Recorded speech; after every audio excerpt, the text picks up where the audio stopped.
2020년 제2회 전기 기기 기출문제 해설을 시작하도록 하겠습니다. 이번 강의도 그전 강의와 마찬가지로 글로 나오는 문제 암기하고요. 그리고 기출문제에서 나오는 공식 암기하고 그 공식으로 해결할 수 있는 간단한 문제들 해결하면서 진행하도록 하겠습니다.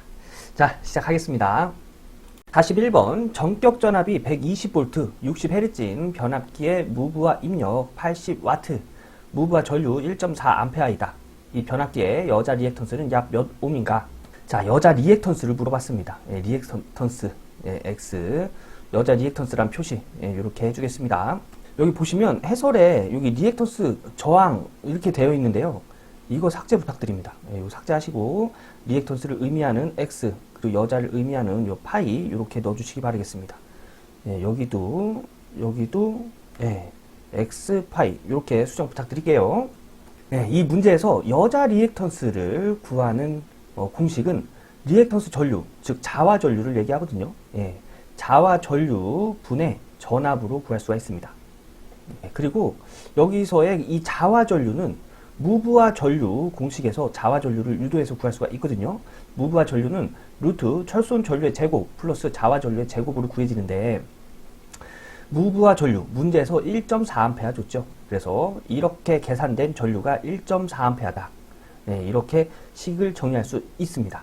자, 여기서 우리가 구해야 되는 건 이 자화 전류죠.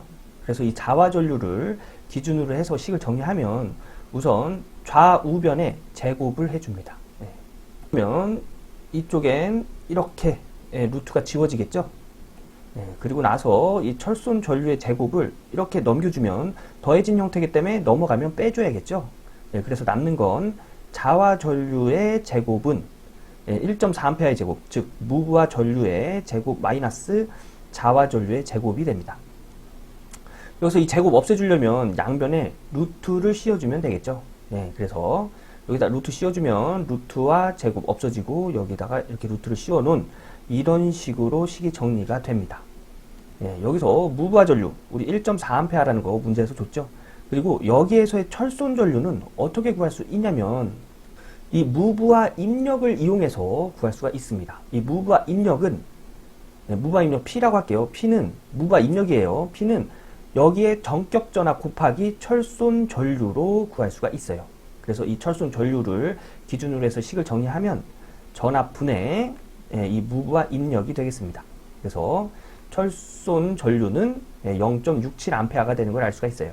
그래서 이 자화 전류 구한 식에 무브와 전류 여기다 이렇게 넣고요. 그 다음에 철손 전류 여기다 넣어서 계산하면 자화 전류 구할 수 있겠죠. 그래서 자화 전류는 루트 1.4의 제곱 마이너스 0.67의 제곱이 되고요. 여기서 여자 리액턴스 구하는 공식 자화 전류 분의 전격 전압이죠. 그래서 여자 리액턴스는 여기 자화 전류 분의 전격 전압입니다. 전격 전압 120V 하면 이때 여자 리액턴스는 97.6옴이 되는 걸 알 수가 있습니다. 그래서 41번의 답은 1번이 되겠습니다. 자, 이 문제에서 암기하고 가야 될 공식은 여자 리액턴스는 리액턴스의 전류, 즉 자화 전류 분의 전압으로 구해진다는 거. 요거 암기해 주시고요.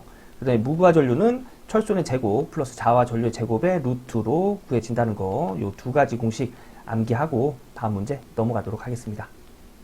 42번 서브모터의 특징에 대한 설명으로 틀린 것은 답은 2번이 되겠습니다. 이 서브모터는 자동 제어 장치에서 사용되는 모터를 이야기하는데요. 이 서브모터의 시동 토크, 시공이 아니라 시동입니다. 시동 토크는 교류 서브모터에 비하여 직류 서브모터가 큽니다. 직류 서브모터가 큰 거예요. 그런데 2번은 직류 서브모터에 비하여 교류 서브모터의 시동 토크가 매우 클 것이라고 했죠. 그래서 시동 토크가 교류 서브모터가 더 크다고 이야기하고 있습니다. 그래서 틀린 설명으로는 2번이 되고요. 1번, 3번, 4번은 서브모터의 특징에 대한 설명이 되겠죠. 이거 한번 읽어보고 다음 문제 넘어가도록 하겠습니다.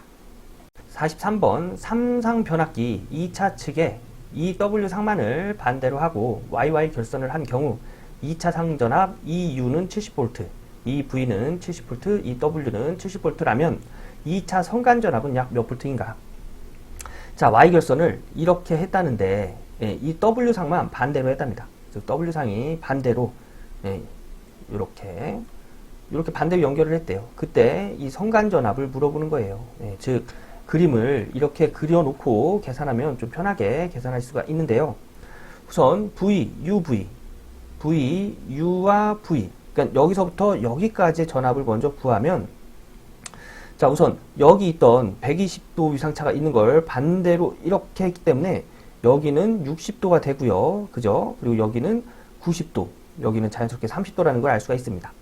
예, 그래서 여기서부터 여기까지의 길이는 이 삼각형, 이 직각삼각형, 요 밑변을 2배 한 거와 같죠. 예, 그래서 요 밑변을 우선 구하면 코사인 30도는 2u, 여기서부터 여기까지. 예, 빗변 2u 분의 빗변 분의 밑변, 예, x라고 하겠습니다. x 이렇게 해서 구할 수 있죠. 우리가 구하는 건 이 x의 크기이기 때문에 x를 기준으로 두고 얘를 이렇게 넘기면 2u 코사인 30도가 됩니다. 이게 x, 여기서부터 여기까지의 크기라는 거예요. 그런데 VUV는 여기서부터 여기까지의 크기의 2배만큼의 크기죠. 그래서 여기다가 2를 곱해주면 이때는 VUV에 여기에 성간전압이 되는 것을 알 수가 있습니다. 그래서 2 곱하기 2U, 예, 여기 빗변 곱하기 코사인 30도 하면은 2 곱하기 2U 70V라고 했죠. 그래서 70 곱하기 코사인 30도 2분의 루트 3입니다. 그래서 2분의 루트 3 하면 이때 여기서부터 여기까지의 성간전압은 121.2V가 되는 걸 알 수 있습니다. 그래서 여기서부터 여기까지의 성간전압 VUV는 121.2V가 되고요. 여기 VW, 예, VW 여기서부터 여기까지의, 예, 성간전압을 구하면 이 삼각형을 보시면 아시겠지만 여기서부터 여기까지의 크기는 여기서부터 여기까지의 크기와 같죠. 여기가 같은 120도고 여기가 30도, 즉 여기가 같은 60도고 여기가 같은 60도고 여기가 딱 반일 때, 즉 이 길이와 이 길이와 이 길이가 다 같잖아요. 그죠? 70, 70, 70으로 이렇게 같을 때 이 각도도 다 같다면 이 길이와 이 길이는 같다는 얘기입니다. 예. 그래서 여기가 70V라고 했죠. 그래서 여기의 성간전압도 70V라는 걸 알 수가 있고요. 여기와 여기도 같죠. 왜냐하면 여기와 여기가 같잖아요. 그죠? 그래서 VWU도 70V가 되는 걸 알 수가 있습니다. 그래서 UV의 성간전압은 121.2V, 그 다음에 VW의 성간전압은 70V, WU의 성간전압은 70V. 예, 답이 1번이 되겠습니다. 예, 여러분 이 문제, 여러분도 이런 그림을, 예, 직접 그려보시고 이렇게 삼각함수를 이용해서, 예, 여기서와 여기, 예, UV의 성간전압 한번 구해보시고요. 삼각형을 그려보시면 이 길이와 이 길이가 같고 이 길이와 이 길이가 같다는 거, 그리고 또 이 길이와 같다는 거, 예, 이것도 알 수 있으실 겁니다. 예, 그래서 그림 한번 그려보시는 거 권장드리고요. 43번에는 1번이 답이 되겠습니다. 자, 다음 문제 가겠습니다. 44번 국수가 8, 중권입니다. 중권 직류기의 전기자 총 도체수가 960, 매극 자속이 0.04웨버, 회전수가 400rpm이라면 유기 기전력은 몇 볼트인가? 직류기에서의 유기 기전력을 물어봤습니다. 그럼 직류기에서 유기 기전력 구하는 공식 알고 있어야겠죠? 예, 직류기에서 유기 기전력 구하는 공식은 60A, 이 A는 병렬 회로수고요. 분의 PZ 파이 N, P는 극수, Z는 총 도체수, 파이는 자속, N은, 예, 회전수가 되겠죠. 근데 이 공식에서 또 주의해서 알아둬야 될 점이, 이 N이 RPM일 때는 요 분모에 60이 들어가고요. 이 M이 RPS, 예, 그러니까 RPM이 아니라 RPS일 경우엔 60이 빠집니다. 근데 문제에서는 회전수를 RPM으로 줬죠. 예, 그래서 분모에 60을 포함한 이 공식으로, 예, 적용을 한 거예요. 자, 문제에서 주는 단서들을 하나씩 볼까요? 우선 극수 P 8극이라고 했죠. 그리고 총 도체수는 960, 그리고 자속수는, 예, 자속은 0.04웨버, 그리고 회전수 400rpm 줬습니다. 예, 그리고 병렬 회로수입니다. 병렬 회로수. 병렬 회로수는 이때는 중권이기 때문에 병렬 회로수 A는 극수와 같습니다. 그래서 병렬 회로수 A는 8이 되고요. 중권일 때는 병렬 회로수와 극수가 같고요. 파권일 때는 병렬 회로수가 무조건입니다. 요거 암기해 둬야 되는 사항이죠.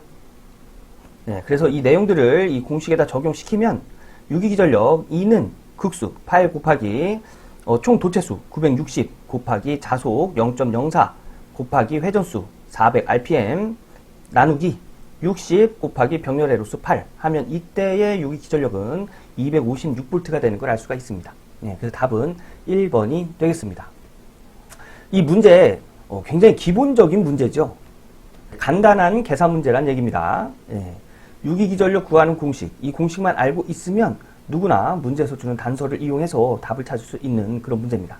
그래서 요 유기기전력, 직류기에서의 유기기전력 구하는 공식 이거 꼭 암기를 해 두시고요. 이거 스스로 한번 정리를 해 보시는 걸 권장을 드리겠습니다. 자, 그러면 이 공식 암기하고 다음 문제 넘어가도록 하겠습니다. 45번 삼상 유도전동기에서 2차 측 저항을 2배로 하면 그 최대 토크는 어떻게 변하는가? 답은 변하지 않는다가 되겠습니다. 문제에서 2차 저항 나왔죠? 2차 저항 나왔다는 건 이 유도전동기는 권선형 유도전동기란 얘기입니다. 그리고 이 권선형 유도전동기는 비례추위에 의해서 동작을 합니다. 그래서 제가 그전부터 계속 얘기했던 게 2차 저항 나오면 문제에서 권선형이나 비례추위가 있으면 그게 답이라고 했죠. 그리고 또 문제에서 권선형이 나오면 그 보기에서 2차 저항이나 비례추위가 나오면 그게 답이라고 했습니다. 그런데 여기서는 2차 저항 주고 그 최대 토크를 물어봤죠. 비례추위 할 때 그 저항값에 따라서 그 최대 토크가 발생하는 그 슬립 위치가 바뀌는 거지 최대 토크의 크기가 바뀌지는 않습니다. 이게 좀 어렵죠. 그래서 이것도 암기하고 가겠습니다. 유도전동기에서 2차 저항을 2배로 하면 그 최대 토크는 변하지 않습니다. 2배로 한다고 해도 그 최대 토크는 변하는 게 아니에요. 그래서 45번의 답은 3번이 되겠습니다. 자, 이거 암기하고 다음 문제 가도록 하겠습니다. 46번 동기 전동기에 일정한 부하를 걸고 계좌 전류를 0A에서부터 계속 증가시킬 때 관련 설명으로 옳은 것은 단 IA는 전기자 전류이다. 자, 답은 2번. 전기자 전류가 최소일 때 역률이 1이다. 자, 이 문제는 동기 전동기의 위상 특성 곡선, V 곡선이라고도 하죠. 이거 가지고 설명이 가능한데요.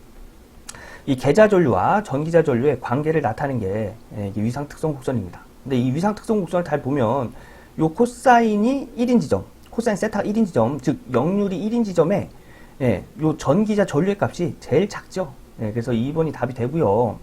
이 위상 특성 곡선에서 중요하게 알아가야 될 점은 이 코사인 세타, 즉 역률이 1인 지점에서 1인 지점에서, 즉 역률이 1인 지점이 기준이 되는 거예요. 기준이 되는 지점에서 계좌 전류를 더 많이 흘리면, 계좌 전류를 더 많이 흘리면 과여자한다고 얘기를 하고요. 이 1인 지점을 기준으로 계좌 전류를 좀 적게 흘리면 부종여자라고 합니다.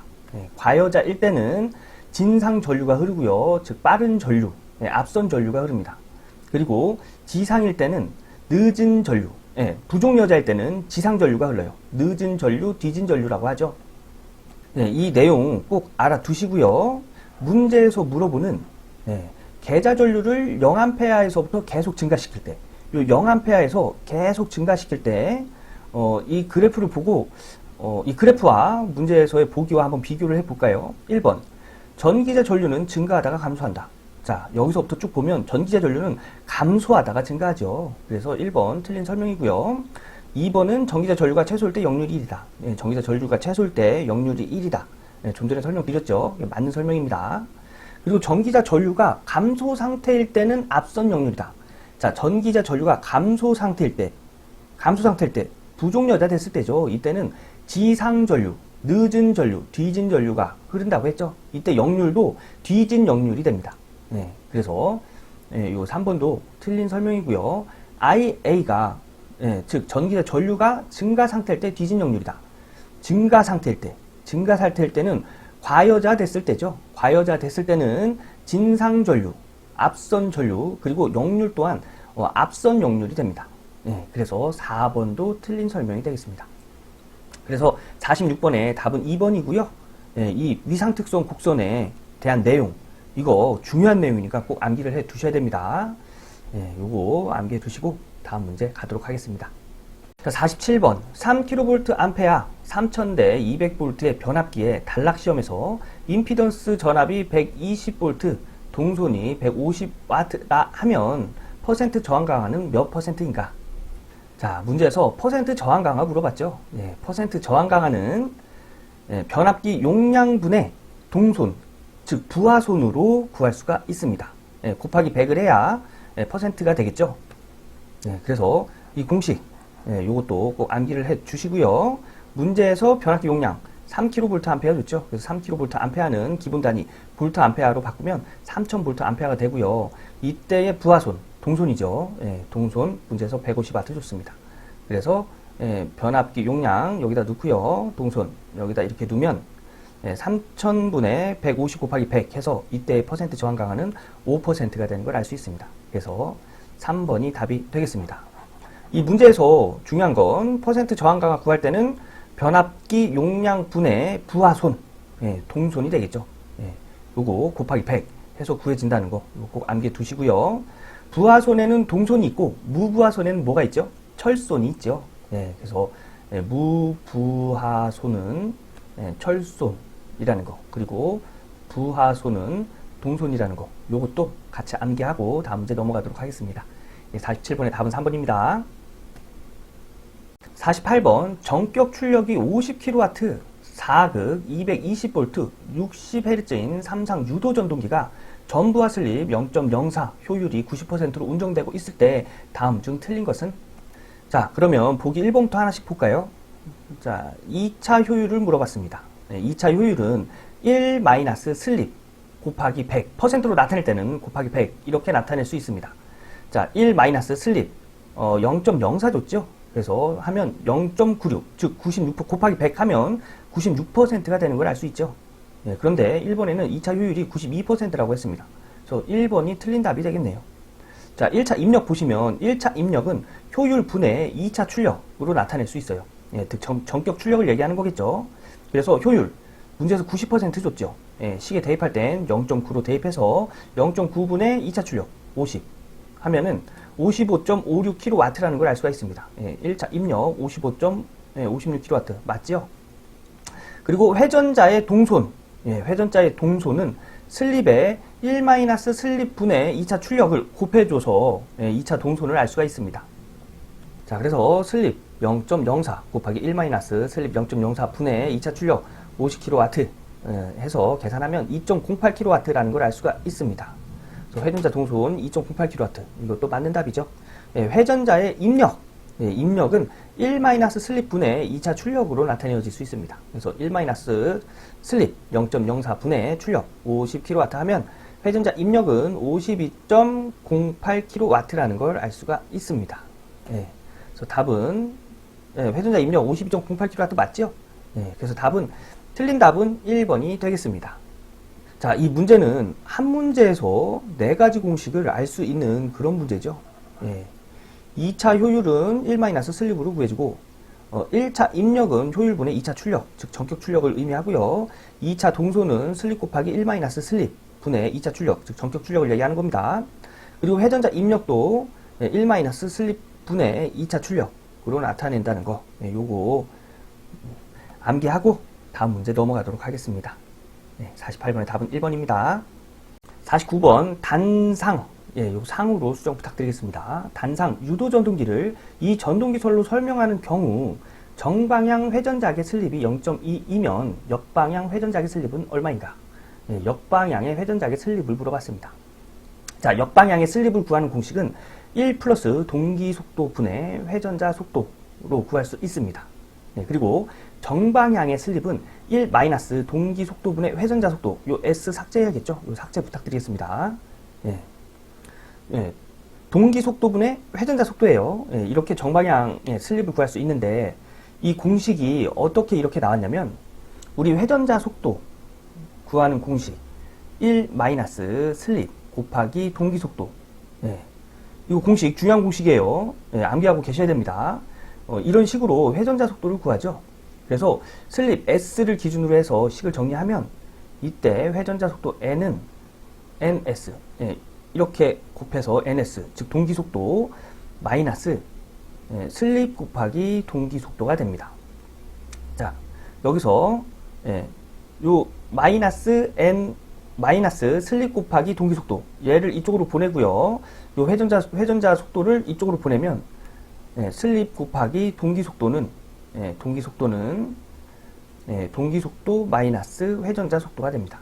그래서 요 슬립을 기준으로 식을 정리하면 요 동기속도 넘어가야겠죠. 그래서 슬립은 동기속도 분의 동기속도 마이너스 회전자 속도가 됩니다. 그래서 이 식을 한 번 더 정리하면 동기속도 분의 동기속도 마이너스 동기속도 분의 회전자 속도가 되겠죠. 그래서 얘랑 약분해서 1이 되고요. 결론적으로 정방향의 슬립은 1 마이너스 동기속도 분의 회전자 속도가 됩니다.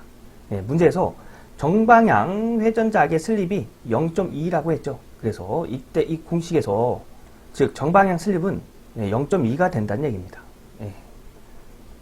자, 그리고 이 공식에서 알 수 있는 것이, 자, 1 마이너스 이 동기속도분의 회전자 속도가 0.2면 이 동기속도분의 회전자 속도는 0.8이라는 얘기죠.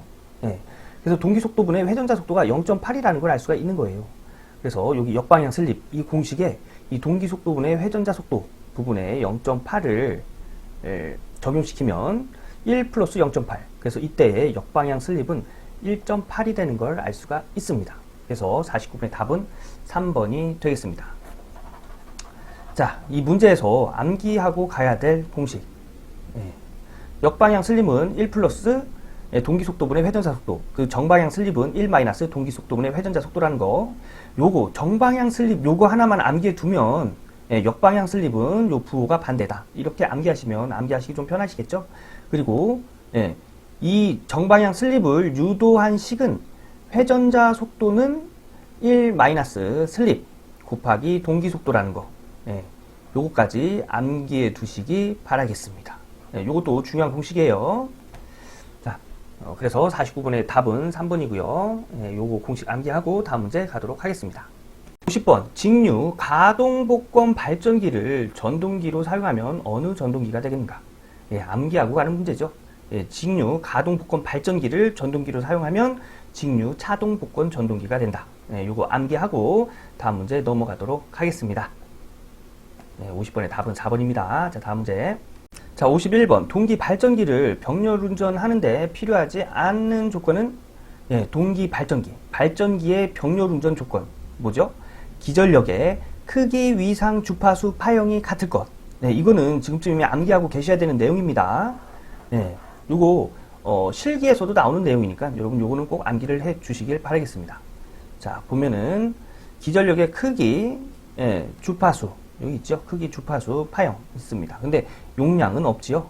그래서 51번의 답은 1번. 기전력의 용량이 같은 것은 병렬 운전 조건에 포함되지 않습니다. 그래서 51번의 답은 1번이에요. 요 기전력, 동기 발전기의 병렬 운전 조건, 기전력의 크기, 위상, 주파수, 파형이 같을 것. 이거 꼭 암기해 주시고 다음 문제 가도록 하겠습니다. 52번. IGBT에 대한 설명으로 틀린 것은 답은 3번입니다. IGBT는 게이트와 에미터 사이의 입력 임피던스가 높습니다. 그래서 3번이 틀린 내용이 되는 거고요. 이 문제, 문제와 답 암기하고 가는 그런 문제겠죠. 문제와 답만 암기하고 다음 문제 넘어가도록 하겠습니다. 53번. 유도 전동기에서 공급전압이 일정하고, 즉 공급전압, 유도 기전력 얘기하는 거죠. 유도 기전력의 크기가 일정하고 전원 주파수만 낮아질 때 일어나는 현상으로 옳은 것은, 자, 유도 전동기에서 유도 기전력 구하는 공식 4.44 곱하기 주파수 곱하기 자속 곱하기 권수, 권수의 과문 횟수가 되겠죠. 여기서 주파수만 낮아질 때 요 유도 기전력을 일정하게 유지하기 위해서는 자속이 커져야겠죠. 그리고 권수를 더 많이 감아야 되는데, 권수 같은 건, 권횟수 같은 건 유도 전동기 만들 때 한번 감아 놓으면 끝이잖아요. 그죠? 그래서 이때에서 전원 주파수만 낮아질 때, 이때 공급 전압의 크기가 일정하게 유지하기 위해서 나타나는 현상은 자속이 증가하는 겁니다. 자속이 증가하게 되면 철손이 증가하고요. 예, 철손이 증가하면 손실이잖아요. 그죠? 예, 그래서 회전 속도가 감소합니다. 예, 그리고 자속이 증가했다는 얘기는 전류가 많이 흘렀다는 얘기죠. 그래서 여자 전류가 증가합니다. 예, 그리고 여자 전류가 증가함에 따라서 온도가 상승이 됩니다. 자, 그래서 53번에 일어나는 현상으로 옳은 것은 온도 상승이 커진다가 되겠습니다. 예. 자속이 증가함에 따라서 철손이 증가한다고 했죠. 그리고 자속이 증가했다는 건 여자 전류가 증가했다는 거예요. 전류가 많이 흘렀다는 얘기입니다. 예, 그래서 3번도 틀린 얘기고요. 철손이 증가함에 따라서, 철손, 손실이잖아요. 그죠? 손실이 증가함에 따라서 회전 속도는 감소하게 되는 거죠. 예, 그래서 53번에 옳은 현상은 2번이 되겠습니다. 온도 상승이 커진다. 예. 예, 이 문제에서는 요 유기기전력 구하는 요 공식, 예, 유기기전력 구하는 이 공식, 예, 요거 암기해 두시고요. 이 유기기전력 구하는 공식, 이거 변압기에서도 사용하는 거죠. 예. 그래서 이거 공식, 중요한 공식이니까 꼭 암기해 주시길 바라겠습니다. 자, 다음 문제 가겠습니다. 54번 용접용으로 사용되는 직류 발전기의 특성 중에서 가장 중요한 것은 답은 4번 전류에 대한 전압 특성이 수하 특성일 것. 이 수하 특성이 뭐냐면 부하 전류가 증가함에 따라 전압이 내려가는 현상을 수하 특성이라고 합니다. 이게 용접용으로 사용되는 직류 발전기는 전력이 항상 일정해야 합니다. 그러므로 전류에 대한 전압 특성이 수하 특성이어야 합니다. 자, 직류 발전기 전력 P는 VI로 구해지죠. 이때 이 직류 발전기는 용접용으로 사용되는 직류 발전기는 이 전력이 항상 일정해야 되기 때문에 부하 전류가 올라가면 커지면 이 전압은 내려가야 됩니다. 부하 전류가 증가하면 전압이 낮아지는 현상을 수하 특성이라고 했죠. 그래서 용접용으로 사용하는 직류 발전기는 이런 수하 특성을 가져야 된다는 얘기예요. 그래서 54번의 답은 4번이 되겠습니다. 이거 암기하고 다음 문제 가도록 하겠습니다. 55번 동기 발전기에 설치된 제동 건선의 효과로 틀린 것은 제동 건선 나왔습니다. 제동 건선의 효과는 난조 방지. 난조는 그 회전자가 흔들리는 현상을 난조라고 해요. 난조 방지. 그 다음에 송전선의 불평형 단락 시 이상 전압 방지. 그 다음에 불평형 부하 시의 전류 전압 하형의 개선, 기동 토크 발생. 이게 제동 건선의 효과입니다. 이거 암기해 놔야 되는 내용이겠죠. 그래서 이 내용과 보기를 비교해 보면 난조 방지 있지요. 과부하 내령의 증대 이런 건 없습니다. 그래서 55번 제동 건선의 효과로 틀린 것은 2번이 되겠습니다. 3번, 4번도 요 밑에 해설 안에 포함된 내용이니까 한번 읽어보시고요. 이 제동 건선의 효과 이거 꼭 암기해 두시길 바라겠습니다. 55번의 답은 2번입니다. 자, 다음 문제 가겠습니다. 56번 3300대 220V 변압기 A, B의 전격 용량이 각각 400kVA, 300kVA 이고 임피던스 강화가 각각 2.4%와 3.6%일 때 그 두 대의 변압기에 걸 수 있는 합성 부하 용량은 몇 kVA인가? 이 문제는 변압기 병렬 운전 시 부하 분담에 대한 공식을 이용해서 문제를 해결할 수 있는데요. 두 변압기가 부하를 분담하는 비율을 나타내는 공식이거든요. 우선 요 앞에 있는 것을 PA라고 두고요. 요 뒤에 있는 것을 PB라고 두겠습니다. 그래서 PB 분의 PA 곱하기 A의 A 변압기의 퍼센트 임피던스 분의 B 변압기의 퍼센트 임피던스 이렇게 해서 두 개의 변압기의 부하 분담 비율을 구할 수가 있습니다.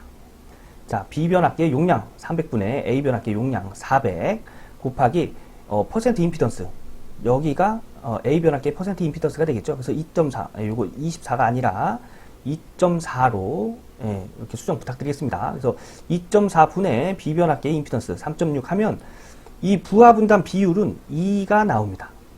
그리고 이때 이 둘 중에 기준을 둬야 되는데 기준은 전격 용량이 큰 것이 기준이 됩니다.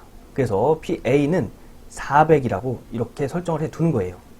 자, 그래서 A 변압기가 400일 때 그때 B 변압기의 비율은 2다. 이렇게 나타낼 수 있는 거예요. 그러면 B 변압기, 요 B입니다. B 변압기의 부하 분담을 구하기 위해서는 이거랑 자리 바꿔도 되죠. 그래서 B 변압기의 부하 분담은 400kV 암페어인 A 변압기를 기준으로 뒀을 때 이를 나눈 200kV 암페어가 됩니다. 그래서 A의 변압기의 부하 분담은 400kV 암페어, 그리고 B 변압기의 부하 분담은 200kV 암페어라는 걸 알 수 있어요. 이때 합성 부하 용량을 구하라고 했죠. 합성 부하 용량, AB 변압기의 부하 용량을 더해주면 되는 겁니다. 그러면 400 플러스 200 하면 600kV 암페어가 되는 걸 알 수가 있죠.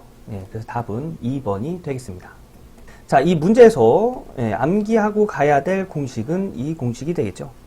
A 변압기와 B 변압기의 부하 분담 비율, 그리고 이 두 변압기 중에 변압기 용량이 큰 것을 기준으로 해서 그 다른 변압기의 용량을 구한다는 거.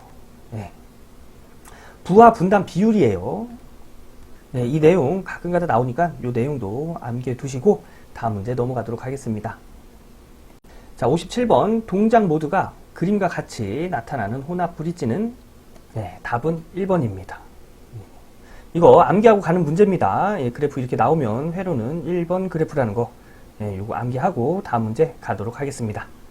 58번 동기기의 전기자 저항을 R, 전기자 반작용 리액턴스를 XA, 누설 리액턴스를 XL이라고 하면 동기 임피던스를 표시하는 식은 이것도 암기하고 가는 거죠.